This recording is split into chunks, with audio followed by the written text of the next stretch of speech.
The 40th instalment of What Caught My Eye series in this edition will be focusing on the Portuguese pugilist coming in derogatory term you want, as far as I'm concerned. He's got his comeuppance of some sort.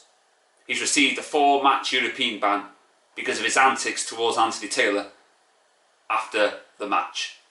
And in my eyes, he's been let off the hook. It's an lenient sentence.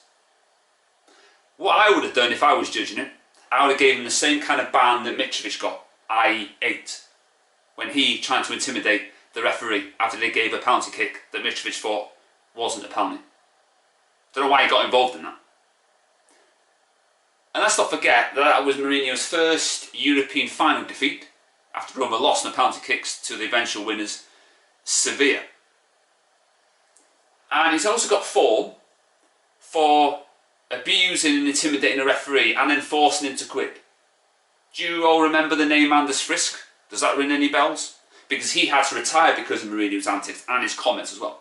Because he couldn't handle the fact that Barcelona beat his team Chelsea at the time when Frank Rijkaard was Barcelona manager.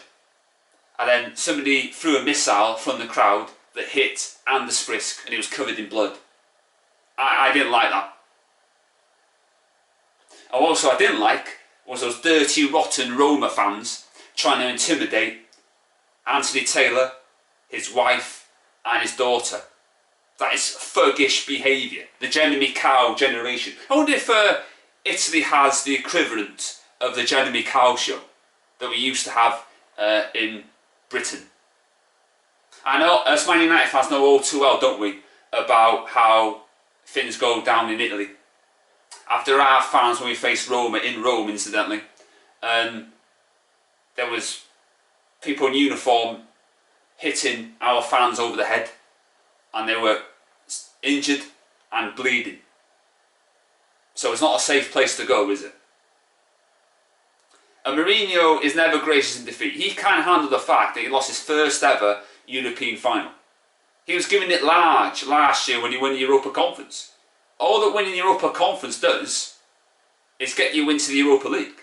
It's the equivalent of Arsenal when they kept winning the Emirates Cup because it was a trophy that tournament they created themselves. So they would always win it. So I was relatively angry when West Ham won the Europa Conference, but it doesn't mean anything. It's not a European trophy. So I don't know why people think it's a badge of honour, why they're gloating about it. It doesn't mean anything. And if it meant something, West Ham fans, why does Declan Rice want to go to Arsenal? Didn't win anything last year, did they? So if he wanted to win trophies, surely he would stay at West Ham, because surely he would think, oh, that's the catalyst for more. So it shows that Declan Rice doesn't care about the tournament either. He also thinks it's a waste of space. That's why he wants to change teams. From South London to North London or whatever it is. But back to Mourinho. You know, Mourinho used to be charismatic when he first burst on the Premier League scene.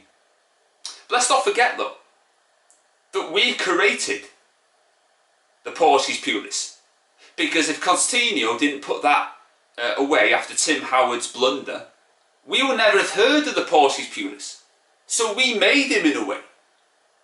And that's something that we've come to regret as the years roll on.